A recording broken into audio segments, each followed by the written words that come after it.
7th grade. Good morning and looking forward to another good week. This is the 6th week, guys, and most of you are going to be finished with your work by the end of the 7th week. There might be a few of you that need to take some tests in the 8th week, but most of you are going to be finished. The school board is allowing us to cut off some of your books. You don't all have to do 12 books in this quarter just because of the way we're doing school, and everybody is so far ahead of themselves anyway, so we don't have to do our last English book. I know you guys are excited about that. You don't have to do that. So anyway, it's making our year a little shorter, and so we're soon gonna be done. You guys have done very well and doing school like this, and I know it was not very easy. It's harder, and I wish it wouldn't have to be, but this is the best option I think that we have, so we're gonna make it good. Thank your mom for being a good teacher. I know that maybe in your math it has stretched her a little bit in helping you. So thank her. She's been putting up with you guys' nonsense, but you guys have done great. So let's go to lesson 9 on your math. We're ready for page 38. And you're talking about line graphs, and you guys know all about line graphs. The only difference between this lesson and what you guys know already is you have 2 line graphs on the same graph, okay? One's gonna be high, one's gonna be low. And you're comparing 2 different things in your graph. Line graphs are used to track the change in a particular value over time. When 2 values are tracked on the same graph, not only is it easy to see the change in each value, but we can also see how the changes in the 2 values compare with each other. All right, the example they gave you is Raymond enjoys tracking the weather on the farm. The line graph below shows the daily high and low temperatures for the first week in May. Okay, so he's comparing temperatures, the high temperatures and the low temperatures. That means like how warm it got during the day. That's the high temperature. The low temperature is how chilly it would get at night. And this is for the month of May. And if you look at the chart, his line graph on the top is the high temperature. You see he has a label. And on Sunday, it started out at 70 degrees. You see the dot?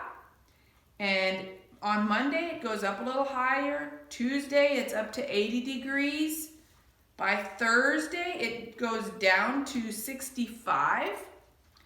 And then on Friday, it's back up to 85, and Saturday's 85. All right, then on the low temperature, you see that also has a label. Those are important. You need to have labels. You're going to be drawing graphs, and you're going to need to remember to put the label on. And you see it starts out on Sunday at 45. Looks like Monday might just be 46. Tuesday, it might be up to about 53 maybe. Wednesday is 56. Thursday's down to 55. By Saturday, it's up to 60. Okay, so then you're going to be this one they did the graph for you. This time you're just answering the questions. Number 1 says, what was the range of the high temperatures? Remember how we find range? It's something from on this side to this side, and what's the difference, in other words, between those 2 numbers? So you're going to subtract. What was the range of the high temperature? So you need to find the highest temperature that the high temperatures got. That makes sense. And then the lowest that they went. Not on the low temperatures. This is the high temperatures. Okay, so the highest it was 85. The lowest it was 65. What is the range from 85 to 65? Abigail, what would you say? I think it is 20 degrees. Yes, it is. Good job. Number 2, Seth, what was the range of the low temperatures? Okay, look at the low temperature chart. How high did the low temperatures get? If you look on Saturday, it looks like that would be the highest, and that is 60 degrees. Make sure you're watching the low temperature graph, or line graph. So the highest it got was 60, the lowest it got was 45. So we're going to subtract 45 from 60, and what is the answer? Seth, what would you say? 15 degrees, yes, good job. Number 3, which day had the greatest difference between the high and low temperatures? All right, so look at the days. Which one is the most farthest apart on the 2 line graphs? Which one gets the farthest apart? Well, the highest temperature anytime it goes was 85. And I think it's Friday, because if you look on Friday, the high temperature was 85, the low temperature was 54 probably. And I think that is the one that has the greatest difference. And then the day, what day has the least difference? Which day is it? Are they the most closest together? And I think you would probably pick Thursday. You see the 2 dots on Thursday are really close together. All right, if you go over to page 39, you're going to draw the graph this time. And you're supposed to draw a double line graph with the information given in the table. Label each line to show whether it represents gas or diesel fuel. All right, so they give you a chart on the right, and you're going to put that information over on the left side on your chart over on the left. So start with gas first, and that's we'll make that our top line. And week 1 is 285. So go up, start on 1. It's right there at the corner, on the left corner, and go up to 285 and put a dot. All right, then week 2 is up to 290. So go to the 2 line, go up to 290, and again put a dot. All right, number 3, week 3 is 295. So it goes up to 295 and put a dot. Week 4 is back down to 290. And week 5 is down to 285. And you can either take your ruler or something straight and make yourself a straight line, connecting all those dots, and then label it gasoline. All right, we're going to do the same thing for diesel fuel.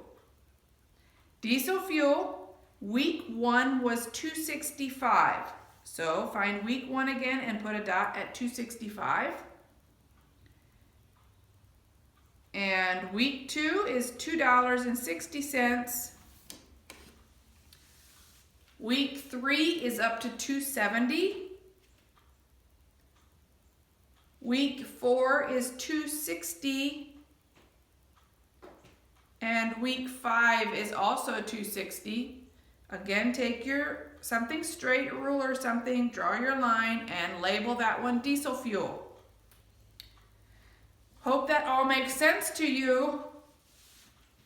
It's kind of hard to tell you how to do that this way, but I think you guys probably got it.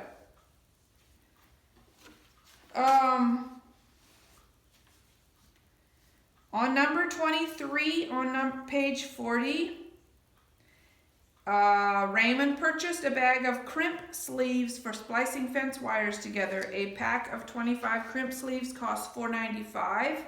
What was the cost per crimp sleeve? Okay, they told you 25 costs $4.95. How much does 1 cost? Okay, and the first blank is the thousandth of a dollar. The second blank is to the nearest cent. Okay, so your answer on the first blank should have 3 numbers: 3 numbers. The second blank should have 2 numbers. On page 42, number 31. They make this look confusing, but it is not. Don't overthink this. Raymond damaged a 12-foot gate beyond repair when he accidentally hit it with the skid loader. A new gate made of 1 3/4 inch pipe cost $64.49. A heavier gate made of 2-inch pipe costs $109.95. How much more does the heavier gate cost? So all they want to know is the difference between those two costs, okay? So one of them costs $109, the other one costs $64. So find the difference between those two numbers. Numbers 32, 33, and 34, remember you can use a calculator. Down on 36, again, you can use a calculator. Round to the nearest whole percent. Don't forget that, guys. Make sure you notice that. Should be a whole percent. And then down on 37 to 40, that's what we learned today. You're going to go back to the graph about the diesel and the gas. And you're going to answer these questions. What was the range of the gasoline prices? In other words, how high did it go and how low did it go? What was the difference between that? Same thing on the diesel. During which week were the fuel prices the highest? Which week did it go the most? And then during which week of May were both gas and diesel fuel prices the lowest? Okay, one of those weeks they were both low. Which week was it? All right, that's all for your lesson today, guys. Hope it goes well. Hope you have a good day, and we shall see you tomorrow.